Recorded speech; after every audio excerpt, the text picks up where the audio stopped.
Hi, my name is Christian, and I'll be presenting with Elizabeth. We'll be talking about the taxonomic and antibiotic-resistant changes to coastal microbiomes in response to rainstorm runoff.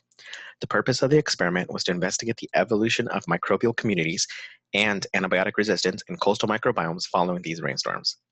Now, it's known that these antibiotics are being overused in the agricultural, aquacultural, and clinical settings, and that the rainstorm runoff will then cause these antibiotic contamination to be flushed into recipient environments, which then can cause a global healthcare problem. We hypothesize that the rainstorm runoff will result in both an increase in antibiotic-resistant gene abundance, as well as an alteration to the microbial taxonomic profiles. And we tested this hypothesis by capturing coastal samples from the Bodequitos Lagoon outlet on membrane filters before, during, and after the first two rainstorms of the 2019 to 2020 rain season. We then performed total DNA isolation and shotgun sequencing library prep on the captured filters, and then sent our library preparation to Novogene, where they performed 2x150 base paired end sequencing on their Illumina sequencers.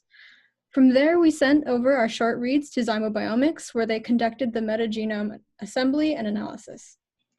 From this data, we were able to generate some graphs, which we then saw that there was a bimodal increase in the species level alpha diversity, as well as the antibiotic resistant gene abundance throughout the sampling.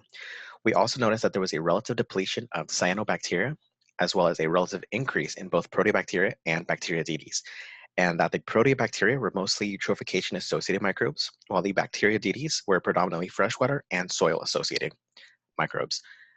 We did also notice that there was a bounce back to an alternative state for the microbial community following the 5 days after the storm.